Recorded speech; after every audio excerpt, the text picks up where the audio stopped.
Hey, what's up, guys? This is Taylor. Today is Wednesday the 21st, and another wild day on Wall Street. So I've got the QQQ here, or the NQ rather, the QQQ futures. And down here on the Big 3 squeeze, we got ourselves a fresh daily squeeze setting up.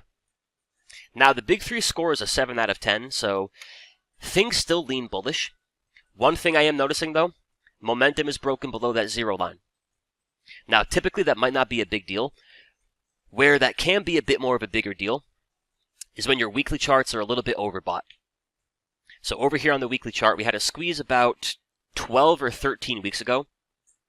And the rule of thumb is usually once a squeeze fires, you're looking for about 8 to 10 bars of momentum, at which point the move tends to fizzle out and potentially price pulls back to your weekly 21. Now, I'm not going to vouch for a pullback all the way down to 16,650.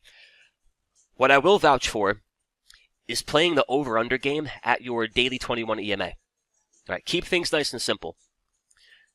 In the context of a daily squeeze, so long as price is above that 21 EMA, and ideally with lower time frame buy signals, not a guarantee or a promise, but a pretty good chance the squeeze might turn and fire to the upside. Vice versa, under that 21 EMA, lower time frame sell signals, not a guarantee, not a promise, but a growing chance that squeeze might want to break short. So I think we're at a point where you want to look for signs of exhaustion. Right? One sign of exhaustion is that momentum cross. Another sign of exhaustion is the Big 3 indicator going from green to blue, from bullish to neutral. And then we had the Nvidia earnings tonight. Let's take a look here at Nvidia. And we're up about $60 here in the after hours, which I think is a little bit less than the expected move, but a pretty good pop here nonetheless. The key for tomorrow, can that strength stick? If we open up around that 730, can the move hold? Can they potentially push it higher? If they can't, and Nvidia actually begins to work its way lower, that could put a little pressure on the QQQ, and that could result in the NQ ending up right back under that 21 EMA. So if anything, I think it's a spot for patience.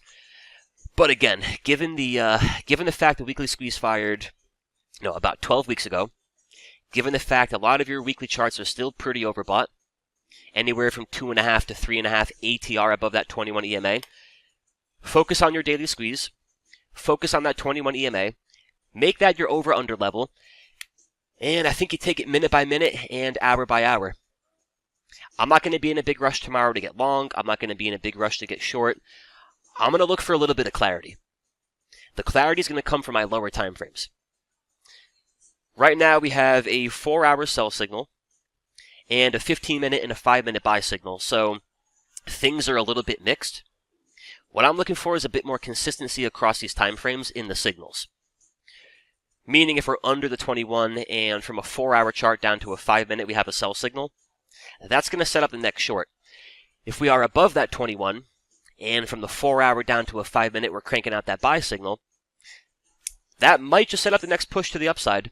So practice patience, focus on that 21 EMA, and we'll see what's up tomorrow.